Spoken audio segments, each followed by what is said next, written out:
So I'd like to say good morning to everyone. I'm Adele Emery, Chair of the TCHC Board's Building Investment Finance and Audit Committee, and I'd like to welcome you to the public session of today's committee meeting. In light of COVID, we are still social distancing and we are holding this meeting virtually.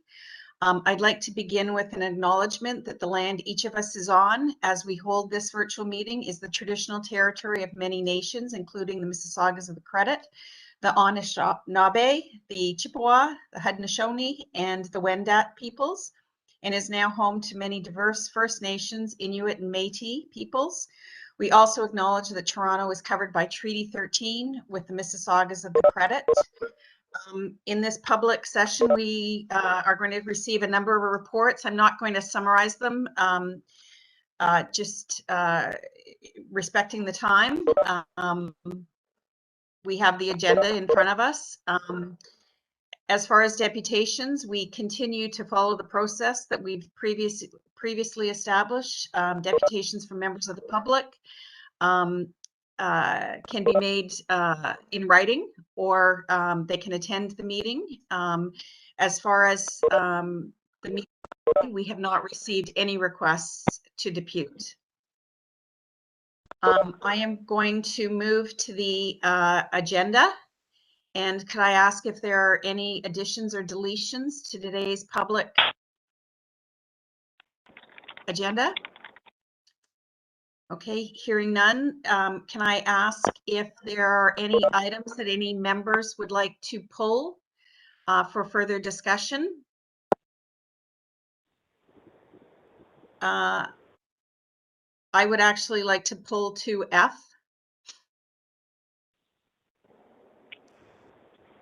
So are there any other? Okay, I can't see everyone, so I think Councillor Bylaw wanted to hold an item. Oh, okay. I can't see Anna. I'm sorry. No problem. Sorry, I have construction outside my door, so I'm on mute most of the time. Can I pull item G? Yes.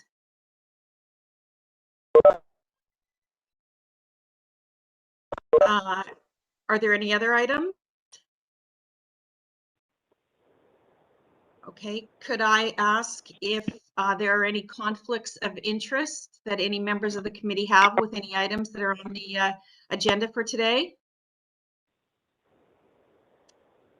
Okay, hearing none, could I have a motion to approve the agenda, pulling 2F and 2G? Anna, I can only see you, so could I ask that you move that? And then Naram, can I ask you to second that? Seconded. Okay, all in favor?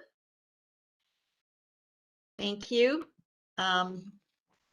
So can we look at 2F?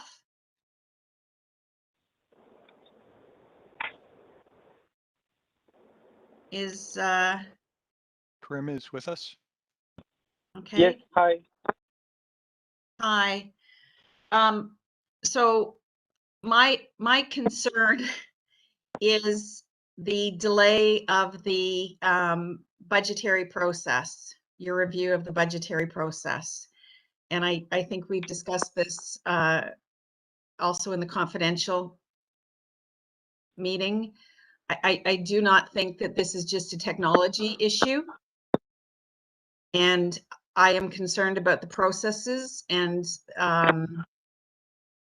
more importantly about the people part of the budgetary process, not the technology. Okay. And I'm not comfortable with moving this to a later date. Okay, so this is based on Roseanne's request and discussion with her. I can certainly discuss it again, and we can certainly make it part of 2022 plan, and we can do it, on a priority basis in Q1. Okay, I do think internal audit, I know the administration is through, the CFO, but I think as far as reporting, it is to the BIFAC committee. So I think it is it is up to us to decide what is on your work plan. Agreed. And I don't have the plan in front of me, so I don't know what the original date was for this. Can somebody put that up for me? I think it was originally to start in Q3 of this year. Okay, and I would like you to stick to that plan. Sure. Okay. And Noted. it's up to the other committee members as well. It's not just up to me, but I think that there is a review that is needed in this area, and I think the sooner that we do it, the better. And I think that the technology, as I said earlier, the processes have to be in place so that your technology is producing the information that you need and is useful to the users, but the users have to define that first. And my concern is that those processes need to be clarified to Sure. make the technology a useful component of that exercise. Sure, definitely. So we will continue with the Q3 original plan as approved by BIFAC earlier in the year. No problem. Okay, and you were going to replace that with what? I can't remember now. So it's in the next table. We planned for 2 audits instead of these 2. One was the CSU operations and one was the learning and development. So we can just defer that one of the 2 for the next year, and we will continue with the budgeting audit for this year. Okay, and if I have a suggestion, I would maybe defer the learning. Sure. Okay. That's noted. So we will defer that to next year. We will continue with the budgeting audit as originally planned, and also we will then do the CSU operations review. Okay. Can I ask if the rest of the committee is comfortable with that? I can't see anybody. Yes, that's fine with me. Okay. Anna, Naram? Yep. Okay. Okay. So, sorry, Madam Chair, I've amended the original motion then so that the committee would approve the revisions to the work plan as presented in attachment to the report, subject to reinstating the original schedule of the budgeting and monitoring process review to commence in Q3 of 21, deferring the learning and organizational development to 2022. okay. Could I have someone move that? Naram, thank you. And Brian, seconder, thank you. All in favor? Perfect. Thank you very much. We'll move on to item 2G. Anna, is Louisa here? I'm here. Yes, she is. Okay. Anna, did you have questions for 2G? Yes, Louisa, so the completion date, you say in this report remains October 2021, but you have identified some risks. So are we concerned that this is not going to be done by October 2021? So we have identified the need to conduct some training and revise our rollout schedule. We did make a proposal to our steering committee to conduct the training in January or February of 2022. So that proposal, after also reviewing our financials around the project. So while we expect the technical portion of the solution to still be ready for October timeframe, we are deferring the training of the users until January and February. So we're not be completing the Correct. project in October. Yes. Okay. So that's a given. So okay. Mm-hmm. And in terms of the final financial review that you said that you are doing, will that be in the next update? Yes, it will. Right now, we have already done a complete review of the financials along with our finance team, and we anticipate we will be using some of the contingency, but we'll still be within the approved budget. Will the board be able to review all that at the next meeting? Yes, we will provide a detailed analysis of the budget impact of that extension to you. Thank you. Do you have an estimate now, Louisa? Yes, we do. We anticipate that we will be able to complete the project and have about a $1.1 million remaining contingency. So we'll use another approximately $900,000 of that contingency to do the training in January and February. Okay.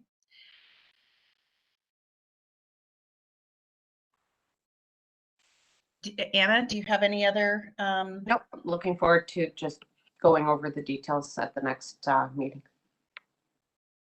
Okay, there is a financial update that's included in the other materials. Can you speak to, Louisa, can you speak to the contract management? When are those contract managed buildings to be brought in-house? Madam Chair, in terms of any kind of a discussion around how we're going to proceed with certain elements of this project, that should be an in-camera discussion. Okay, I was just asking for a date for the contract Understand? management Yeah, bill. no, I understand. Okay. Okay, we can defer that. So could I have a motion to approve item 2G if there are no other comments? Brian and Naram second, all in favor? Okay, so we will move to item 3, which is our action list. Are there any comments or questions on the business arising from the public meetings?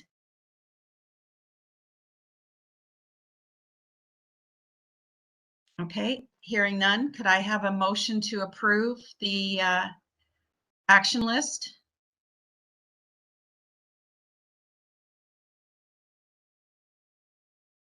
Naram, Brian, I'll second. Thank you. All in favor? Yes. I will move to, are we able to contact Nick? We're at item number 4, which is the appointment of the citizen members.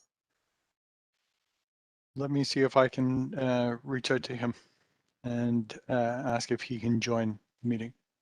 Okay, so could maybe, is it easier if we move on to item 5 Yes. while you're, okay.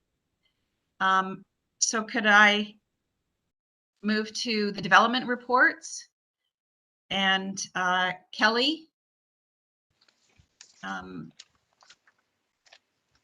could I ask you to speak to the change orders?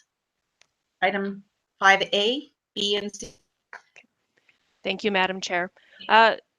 We have 3 items on today's agenda, and the first is dealing with change order costs for additional consulting pertaining to Phase 2 lands in Regent Park.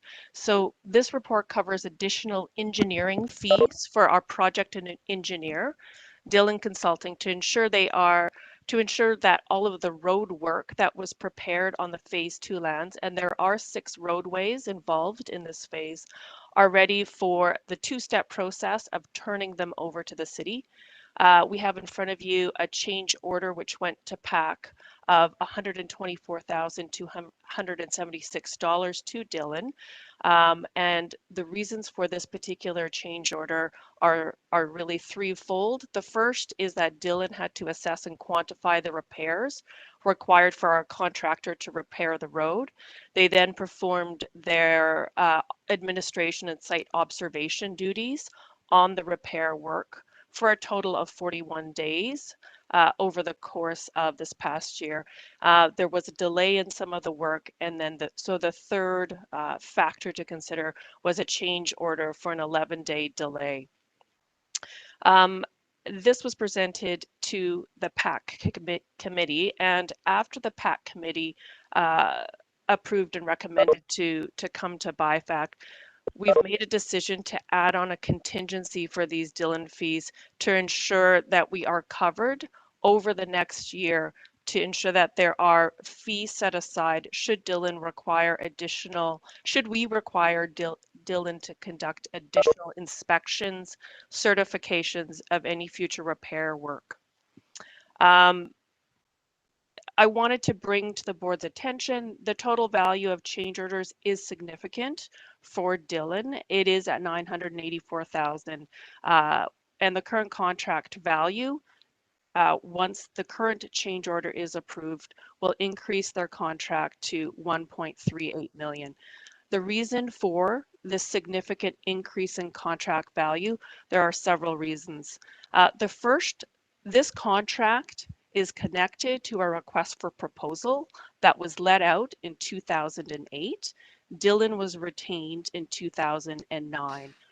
The actual road construction didn't happen until 2011 and was completed in 2015.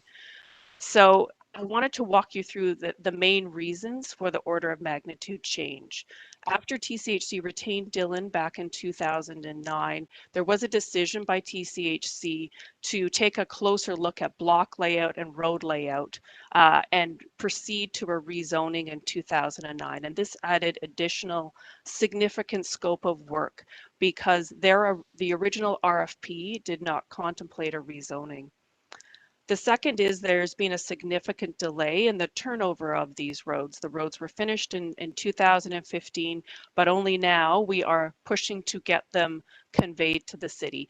And the reason for that is the phase 2 lands are quite significant in terms of geography. There's over 22 acres of land involved in 6 roadways. Although we finished the road work in 2015, we cannot convey roads to the city until the bulk of the construction is done. They don't want to accept roads only to have TCHC construction vehicles drive over them and have to pay for the repairs. So we were delayed because the construction of the rental buildings and the market buildings took a significant amount of time, which is exacerbated by the economic sort of fallout in 2008 as well.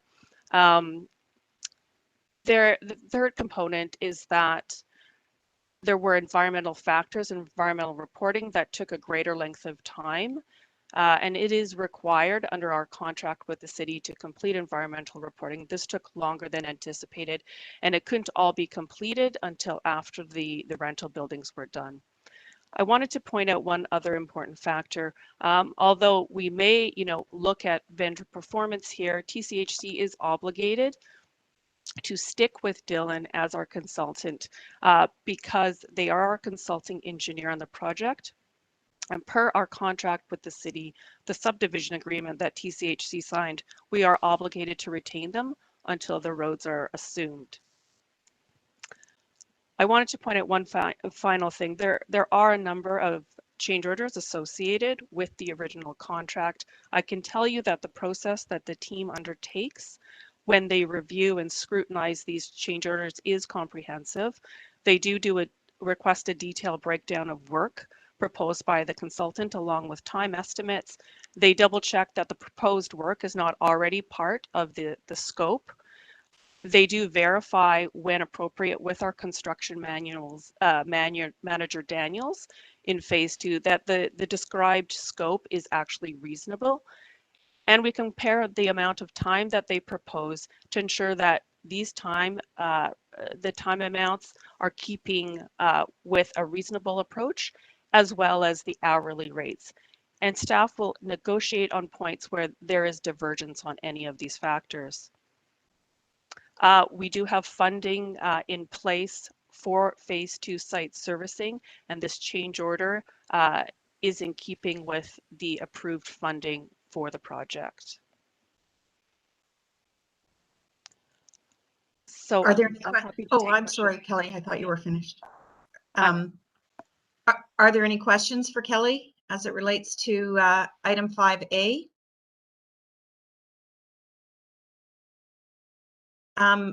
Kelly, I was just wondering, is approving a contingency, is that our normal practice?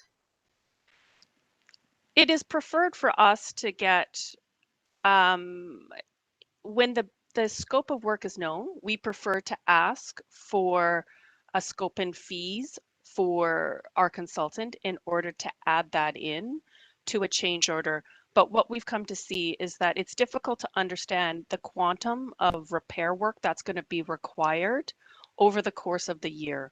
We have a 2-phase turnover process we're about to initiate with the city. The first phase is called acceptance. We're trying to get that done this year.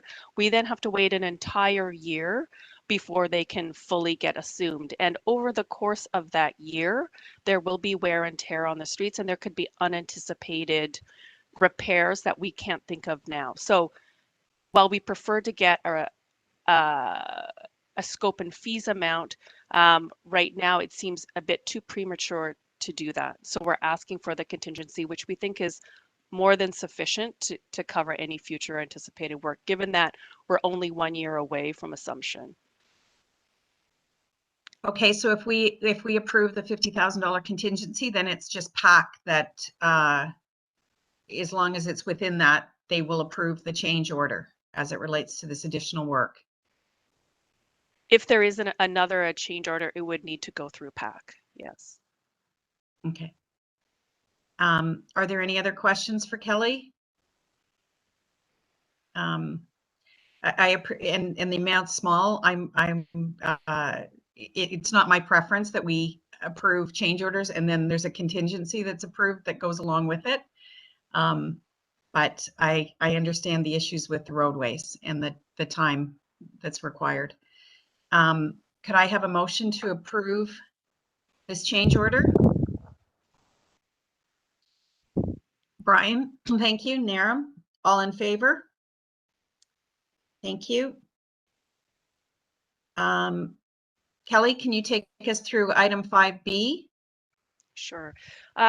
We have another request for Region Park in 5B. This time it's tied to the phase 4 and 5 lands in Region Park. So with approval of Tridel as our developer partner for phases 4 and 5 of Regent, the team has moved on since December to examining opportunities to increase density on these lands for various means. You can get site-specific variances, you can look at something more comprehensive.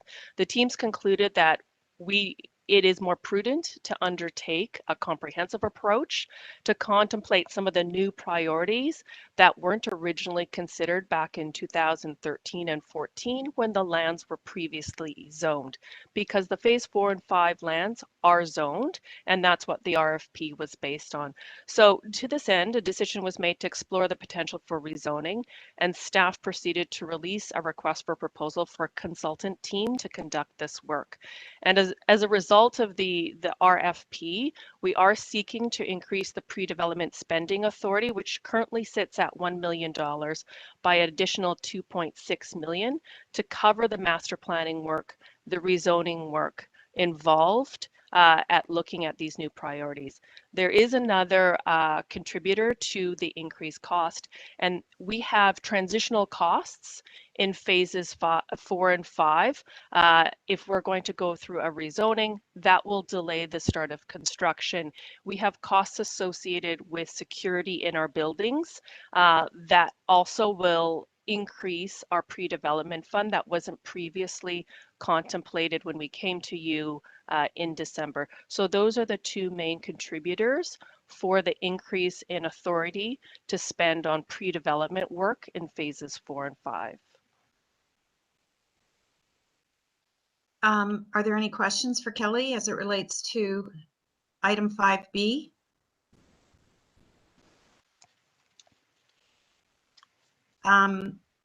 Kelly, I know that there was a lot of tenant engagement involved in this process, and I'm wondering if you've engaged tenants as it relates to increased density and the other areas that you're considering with this We have rezoning? we have certainly maintained an engagement of tenants. We've focused more on community benefits. That is the hot button topic at the moment. However, once we retain the consultant team, and on the consultant team are folks that are involved with design, architecture, landscape architecture, as well as engagement. Once we retain that team, we will be starting a public process with the tenants and also with the broader community. So we haven't gone out to tenants about anything pertaining to the rezoning until we get some of the background work done with the consultant team and the city and the local councillor. Okay, I would hope that you would engage tenants if the scope of the project is changing through this review. Absolutely. The city has a statutory public process that we must follow. TCHC goes above and beyond that. We don't hold 1 or 2 meetings. We hold regular meetings throughout the year. We plan to have a working group as a sounding board to work through some of these issues. And we'll also be working with our counterparts at the city and create TO to examine these lands. Okay. The other question I had relates to the partnership agreement and the allocation of costs. Has that partnership agreement been completed? And I wasn't really clear what lands are part of the partnership.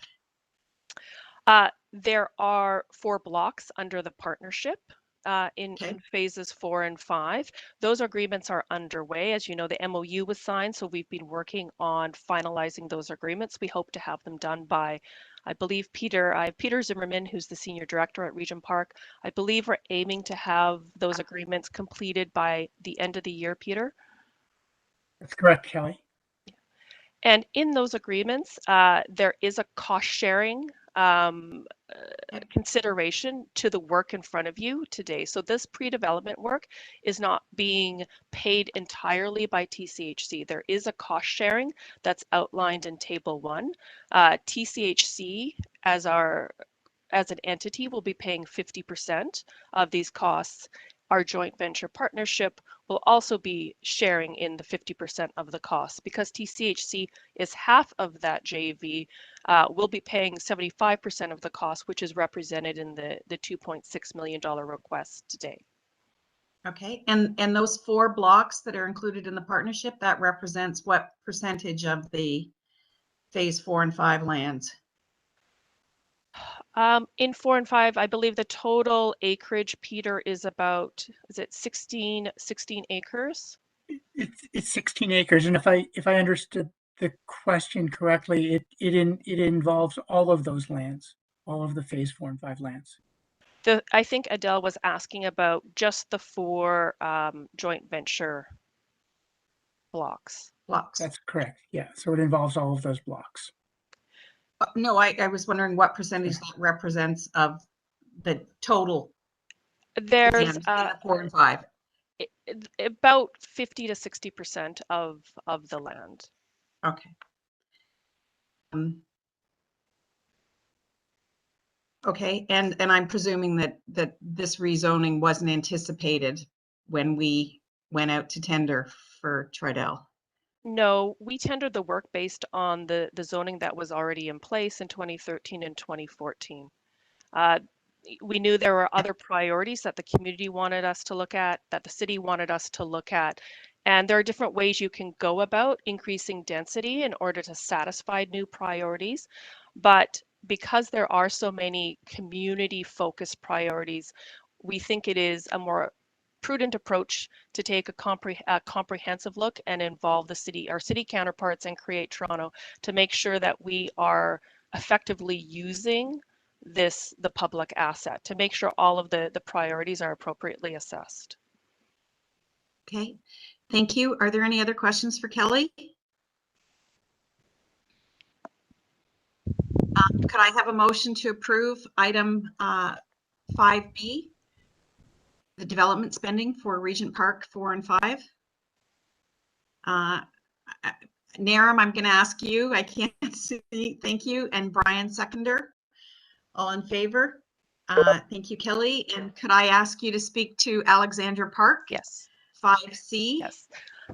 We're moving on to Alexandra Park, which is another one of TCHC's downtown sites. We have proceeded into the second phase of Alexandra Park. Phase 1 is more or less complete. The request before you today is to transfer one of the market blocks in phase 2 to our partner Tridel from TCHC. And we also need to enter into what's called reciprocal agreements with our partner. These are shared facilities agreements that will be entering into with Tridel and ultimately transferred to the future condo corporation. I think as described in this report, this is one of TCHC's more complex buildings because the building that Tridel is building and the building that TCHC is building are sort of commingled. They share an underground parking lot and they share a number of other facilities. The reason why we're doing an integrated building is that it is a more efficient use of land. We're able to get the density that TCHC requires in order to replace our units, and we're also able to free up public open space in a more efficient way by these buildings actually sort of almost sharing some facilities, including the parking garage. In terms of timing, we are looking at transferring these lands by the end of the year to Tridel. We've been working over the past year and a half to put forward site applications for both Site 1, which is the Tridel site, and Site 2, which is the TCHC rental building, so that we are ready to start construction in early 2022. Are there any questions for Kelly? Okay, could I have a motion to approve the transfer of Site 1 development block to the partnership at Alexandra Park? Brian and Naram seconder. Yeah. All in favor? Motion is passed. Thank you very much, Kelly. Thank you very much. Dara, were we able to get Nick? So I sent him an email. Haven't seen a response. And I don't think he's joined the meeting. Okay, no, I don't see him here. So can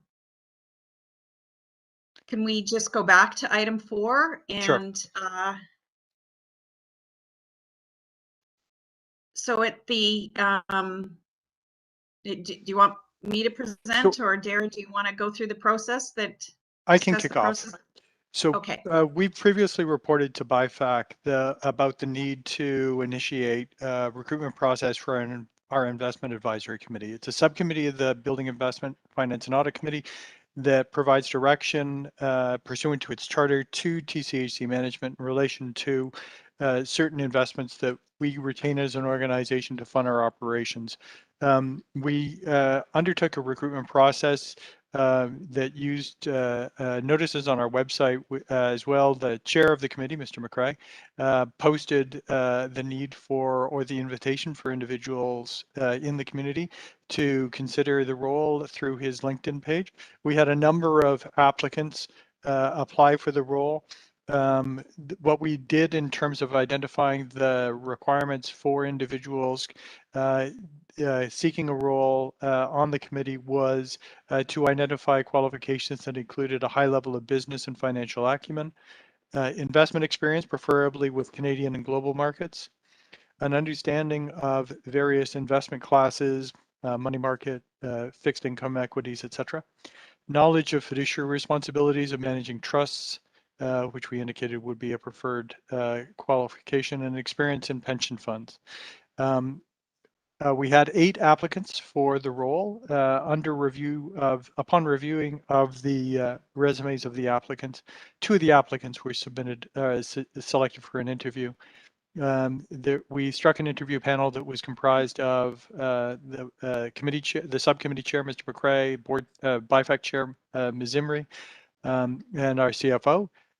We facilitated those interviews, and upon completion of the interview process, the determination was made to recommend the appointment of both interviewed individuals to the committee. Doing so will increase the number of members on the committee by 1, which is permissible within its charter. The charter sets a minimum number for the committee, but it doesn't place a max. Both of the candidates interviewed demonstrated a high level of business, financial, and investment acumen, and have experience in providing advice and direction on investment mandates and strategies.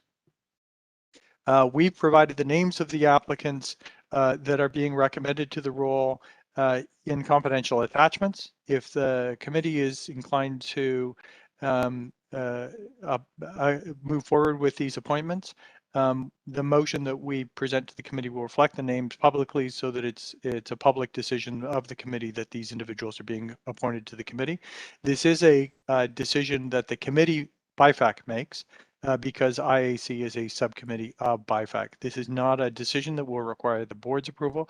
This committee today, once these appointments are approved by this committee, they will be effective for future meetings. Are there any questions or comments for Dara?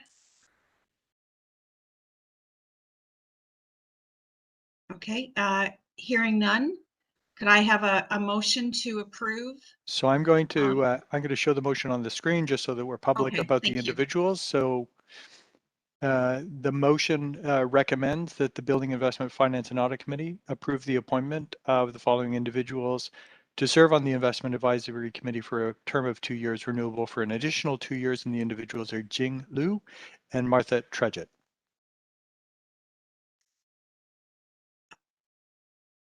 Brian, could I ask that you move this motion? Thank you. Naram, seconder. All in favor? Thank you very much. And Dara, I presume that you will notify Will do. the 2 new committee members. Thank you very much. And now we're going to move on to item 6.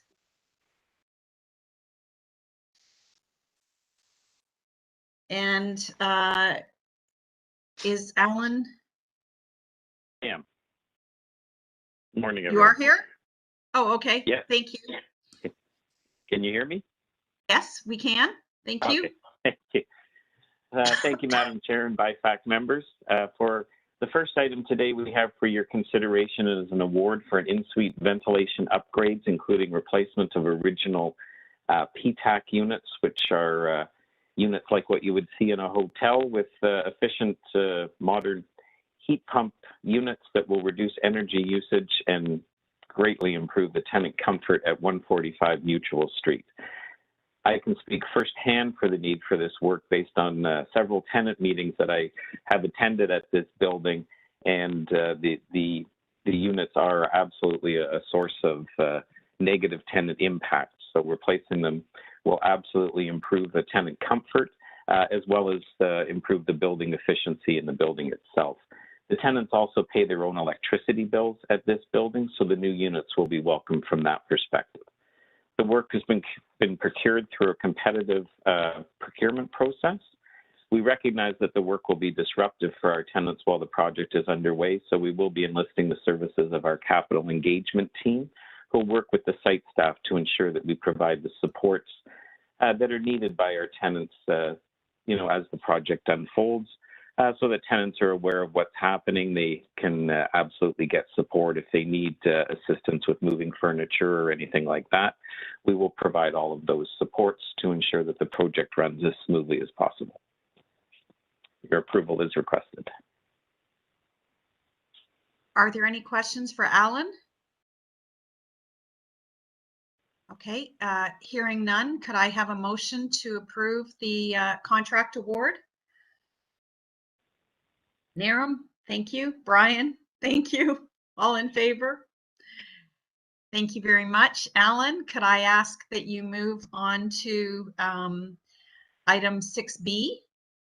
Absolutely. Thank you.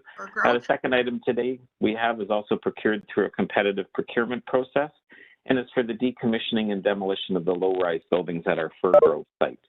I think everybody on this panel is absolutely familiar with everything about Fir Grove and our needs, where we had to empty one of the buildings, and then after a review it was determined that it made sense to demolish all of the units. So this award will accomplish that phase of the work that's required at this property. It's anticipated that the remaining tenants in the other building will be fully relocated around the end of September, might be a little bit later than that, but we're working closely with our partners on Kelly's development team. And then the completion of this work will provide also an opportunity for our partners in development to move forward with their plan to replace the units that they have underway.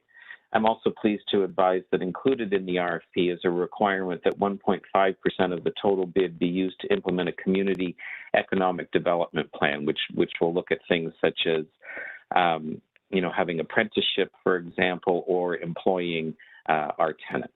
So we believe this is a very positive aspect of this award. Are there any questions for Alan? The only question I had, Alan, was it says in 2019 and there was $7.2 million approved. This contract's for 4.9. Is that actual savings that we're? Correct. Yes. Yeah. Yay. Okay.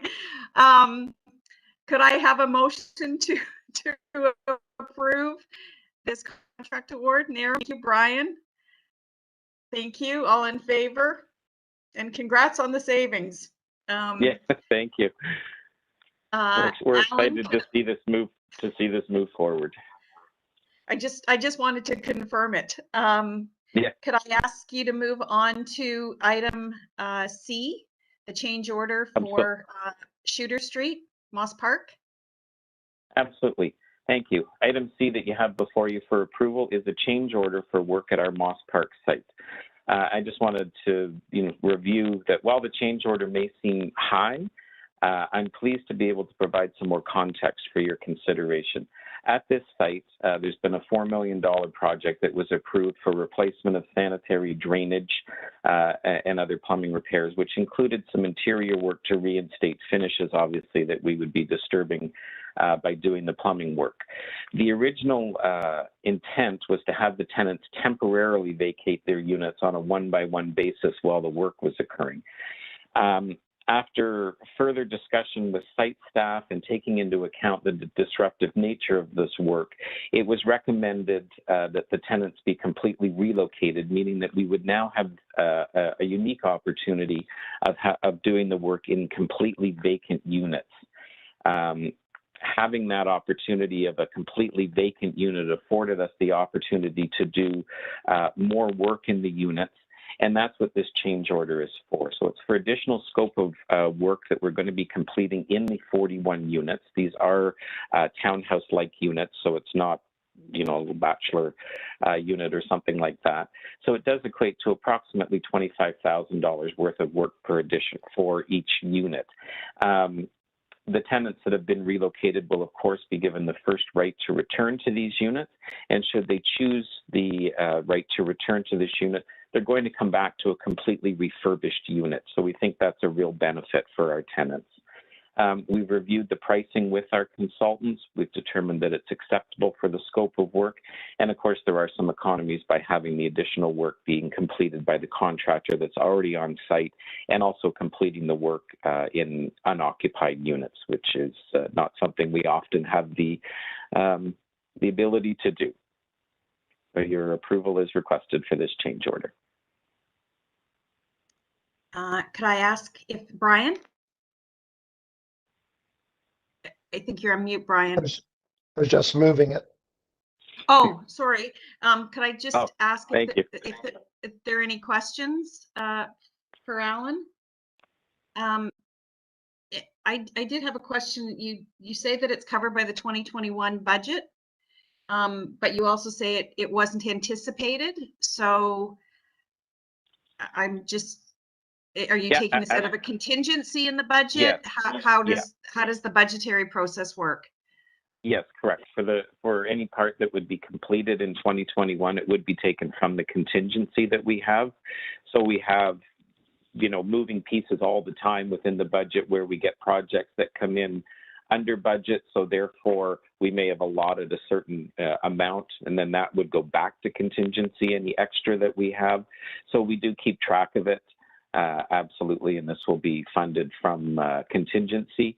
And that could be contingency within the budget envelope, or it could just be our general contingency within the overall capital plan. Okay. In your contingency, it's a percentage of the annual, or how do you establish the contingency in the budget?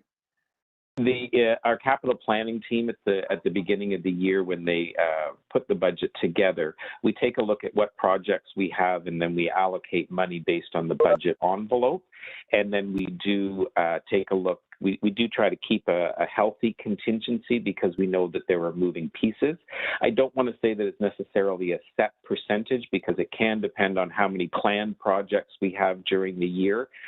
So we take a look at the planned projects, what we expect we're going to be doing with the demand or the smaller capital that comes. And then we also adjust that sort of, knowing what we have like previously used within contingency. So there is that separate contingency that's set. And then, as I said, there can be contingency that comes up through as we award projects, for example. So we may, set aside a certain amount of money in a budget envelope for a number of planned projects. As they come in, they could come in under budget. So in that case, you've got a little bit of contingency there. So we do track all of that, and but we do set a contingency amount at the beginning of the year. And then also, I believe, based on what we've done in the past, if we have any budget envelope where we have over or underspent by $5 million, which I believe is the amount that's set, I don't know if it's in a charter or was set in a previous meeting, then we do report back to BIFAC if we've had any variances of $5 million plus or minus. Okay. Are there any other questions for Alan? I think Brian's already moved, so Naram, I'm going to ask you to second. And all in favor? So the change order has been approved. Alan, I'm going to ask you to move to item 6D, which is the balcony restoration and railing replacement on Wellesley. Absolutely, thank you. As you mentioned, item 6D for your consideration is to complete much needed work for our balcony and railing restoration work at 200 Wellesley. This work was also competitively procured. We recognize that this necessary work will be inconvenient and noisy for our tenants, so we absolutely will work with our building staff and our capital engagement team to ensure that we can work with and support our tenants as needed, and in terms of whether they need assistance, with anything happening inside the unit, which will be very minimal because most of this is done from the outside. But we do recognize that it is noisy and disruptive work, so we will, as part of our standard practice when we do balcony work, we will set up a quiet room where tenants can go. Obviously, we'll have to, monitor any COVID precautions that are required. And we do provide hearing protection as well for tenants to try to minimize the discomfort. Well, we also work with the contractor to ensure that we only close the balconies for the minimum amount of time that we have to, by working in sections on the building and sequencing the work. We certainly try to minimize that disruption to the tenant of having their balcony closed off for safety reasons. It's worked well with many of our other projects that we've done, and we will certainly do that with this project. Are there any questions for Alan on this award? Is this a seasonal issue for the work? Yes, we do have to do with the balcony work. Unfortunately, we can't do it in the cold season because of, like concrete won't dry, for example. So we do try to start the work. We certainly, though, don't start any work that would require leaving a balcony closed for an extended period of time. But we like to get the awards set up, and then absolutely we try to do it with as least disruption to tenants as possible. But it is going to be a disruptive project for our tenants. Having a balcony closed, we completely recognize is not something that anyone wants to have happen, but it is necessary work. Brian? Do we work on this from the outside and the safety precautions for tenants addressed? Yes, absolutely. We do use swing stages and work from the outside. Tenants' doors out onto the balcony are secured from the outside so that they're not able to open them, because it is a safety hazard, obviously, to enter. And also it is the balcony, while it's being worked on, is considered a construction site. So absolutely, we can't have anyone enter that area while there is work going on. But we do take the safety precautions, and we do do the work from the outside, to try to minimize as much as possible. Thank you. You're welcome. Are there any other questions for Alan? Could I have a motion to approve the contract award for the balcony restoration on Wellesley? Brian, thank you. Naram, second. Thank you. All in favor? Thank you. Motion passed. And I will ask you to address the last item, which is the contract award for architectural and mechanical upgrades on Asquith. Thank you, Madam Chair. Our final competitively procured award is for mechanical and architectural upgrades, as you mentioned, at our 40 Asquith building. These upgrades will improve the operation of the building as well as tenant comfort.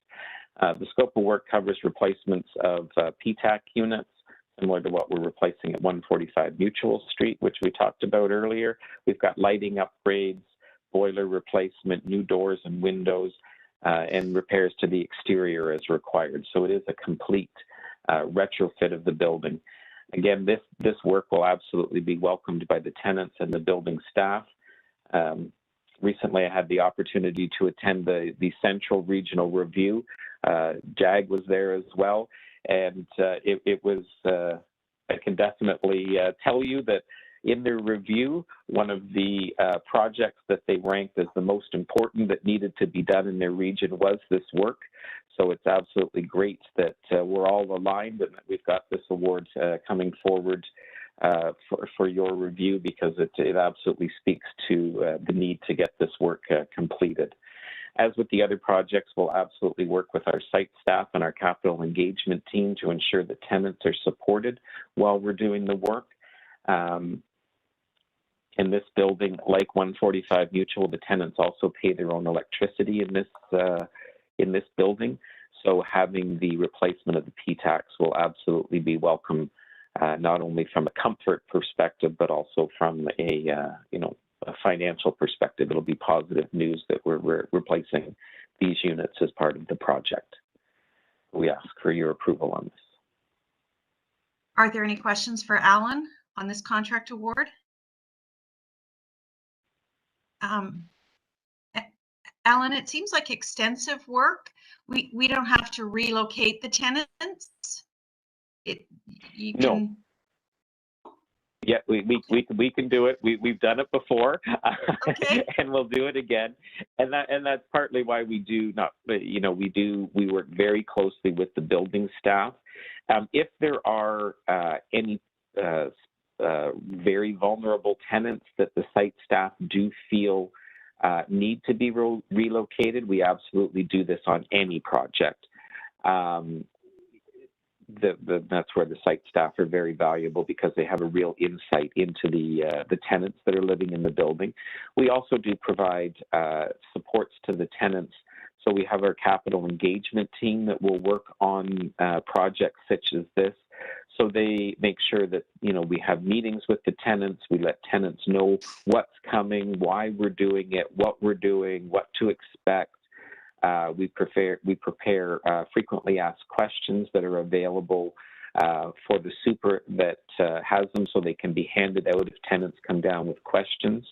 We would also have a dedicated contact from our capital engagement team, who would be like a single point of contact where the tenants and or the super, if needed, can go, to get answers to their questions.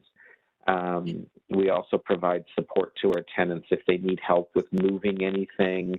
Many tenants don't, but there are tenants that do require the additional support, and we absolutely make sure that support is available for our tenants.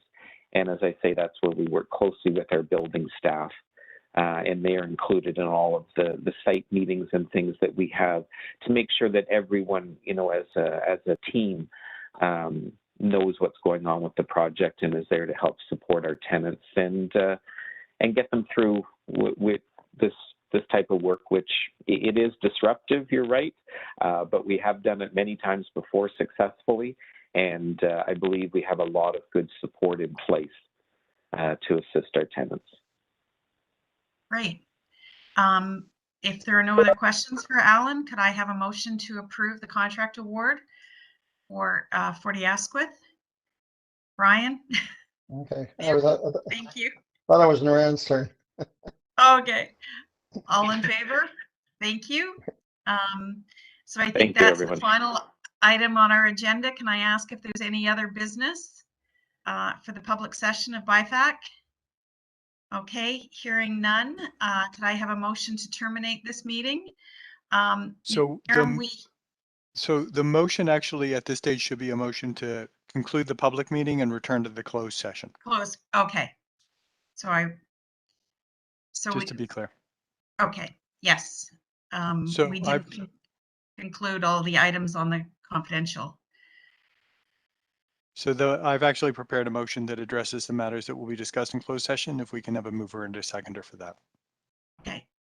Brian? Thank you.